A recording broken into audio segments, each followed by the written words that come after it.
Desde que nós chegamos aqui, e geralmente quando a gente vai a um evento, a primeira pergunta e a reiterada pergunta é a seguinte: as coisas vão acalmar?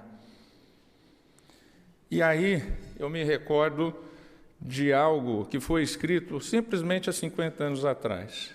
Talvez a obra que, para mim, é a maior obra do século XX, de Hannah Arendt, que é Entre o Passado e o Presente. No prefácio escrito há 50 anos atrás, quando ainda tinha por volta de 30 anos de idade, Celso Laffer escreveu que a grande disputa no mundo contemporâneo seria a disputa da narrativa do que é a verdade factual. E a defesa da verdade factual seria o grande desafio da nossa sociedade. Ele escreveu isso quando não existia a expressão e o nome fake news. E o que ele concluía? Ele concluía que são três, Merval, as instituições que defenderão a verdade factual: a imprensa livre e séria. Presidente Michel Temer. Segundo lugar, a academia, Vossa Excelência, que foi um professor, é um professor até hoje, a ciência. E, em terceiro lugar, a magistratura. Imprensa séria, a ciência com o racionalismo científico e as pesquisas, e a magistratura. O que nós assistimos na pandemia? Nós assistimos a ciência rapidamente trazendo as soluções necessárias e as orientações via a imprensa séria e correta do que o povo deveria fazer de acordo com a ciência, e a magistratura colocando os limites e dando as determinações do que aquilo que a ciência atestava como seguro, certo e correto, no nível de conhecimento que tínhamos, tinha que ser aplicado. E aqui também não posso deixar de registrar a atuação do ministro Ricardo Lewandowski, que foi aquele... João Dória fez com o Butantan a vacina, desenvolveu ali, salvaram-se milhares de vidas,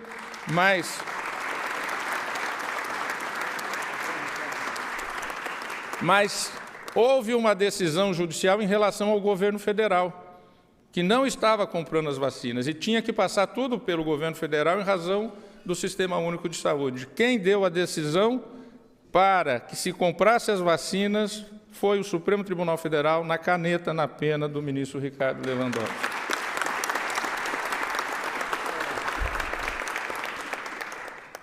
O que eu quero dizer com tudo isso? A era desses extremismos é a era de nós trazermos a verdade factual. Porque se a gente diz que essa mesa aqui é retangular e o nosso interlocutor diz que isso aqui não é retangular, que isso aqui é redondo, a gente fica sem base de diálogo, sem base de conversa. E depois ainda isso vai e se extrapola para o ódio, para a negativa do outro. Então nós temos que trabalhar, sim, a defesa da verdade factual. Nós não podemos deixar que o ódio entre em nossa sociedade, em nossas casas, em nossas famílias, em nossos relacionamentos. Nós temos realmente de recolocar, não é, os conceitos.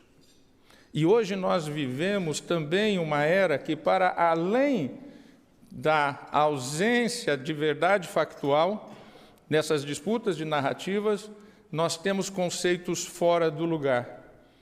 Vejam, pessoas autoproclamadas conservadoras invadem o Capitólio, morrem pessoas. Existe algo menos conservador do que invadir um Congresso? Autoproclamados conservadores no Brasil fecham as estradas, interrompendo o direito de ir e vir. Não é algo mais anticonservador?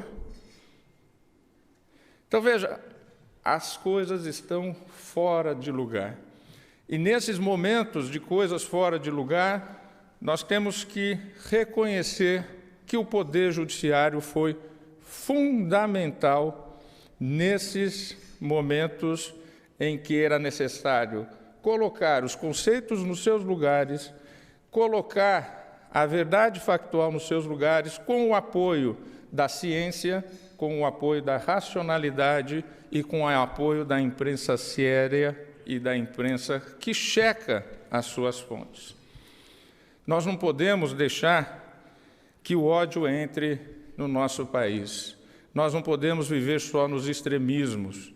Nós não podemos deixar... É sempre ruim comparar com outros países, mas nós não podemos nos deixar levar pelo que aconteceu na Argentina, que a síntese é aquele filme do Darín, O Segredo dos Seus Olhos.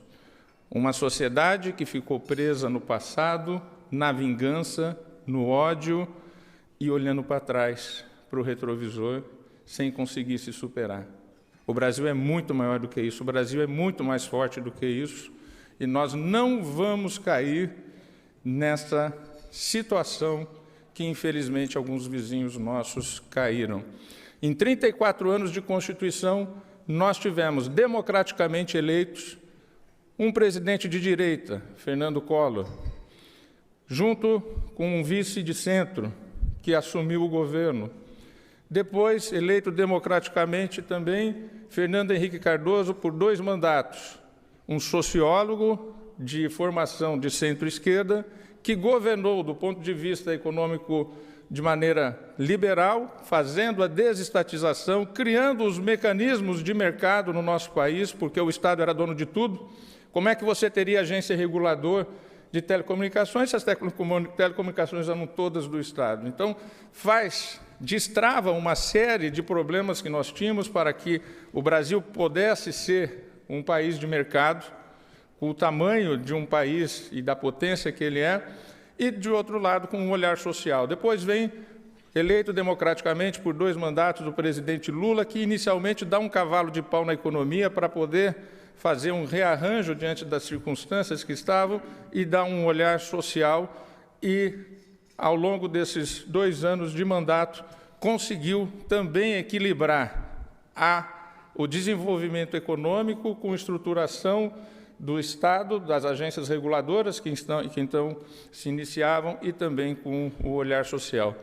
Depois, eleito democraticamente, temos o governo Dilma Rousseff, que, num estilo que eu digo mais brisolista, com intervenção na economia, ela faz um papel de entender, por concepção dela, que o Estado ele não era apenas um regulador, um agente fiscal e de equilíbrio da economia, mas que ele teria que voltar a participar da economia.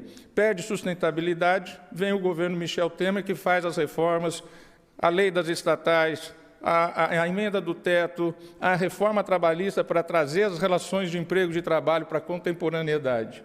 Depois, em razão da avalanche e de alguns abusos ocorridos em operações de combate à corrupção que confundiram pessoas com instituições, que confundiram agentes privados com as suas empresas, e com isso destruíram a classe política e com isso destruíram empresa, know-how e empregos. E isso resultou na eleição do presidente Jair Bolsonaro, um presidente de direita com apoio da extrema-direita. Ao contrário do primeiro governo Lula, que expulsou a extrema-esquerda, que deu origem ao PSOL e ao PSTU, o governo Bolsonaro não se desfez da extrema-direita e ele, depois, com o tempo, veio ao centro. O meu tempo já vai acabando, eu já vou para a conclusão. E ele vai ao centro e governa fazendo algo muito importante, enfrentando as corporações. Enfrentando as corporações. Então, também tem que se dar crédito a isso. Não tenho tempo aqui para desenvolver o que eu quero dizer com isso, mas, ao fim e ao cabo, a conclusão é a seguinte: nesses 34 anos de Constituição de 1988, nesses 34 anos de eleições diretas para a presidência da República, todos os espectros políticos e ideológicos governaram o Brasil. Isso significa que o Brasil hoje tem anticorpos para todos eles. Nós criamos anticorpos através da democracia, do Estado Democrático de Direito. A gente já sabe o que dá certo e errado, vindo da esquerda, do centro, da direita, e por aí vai.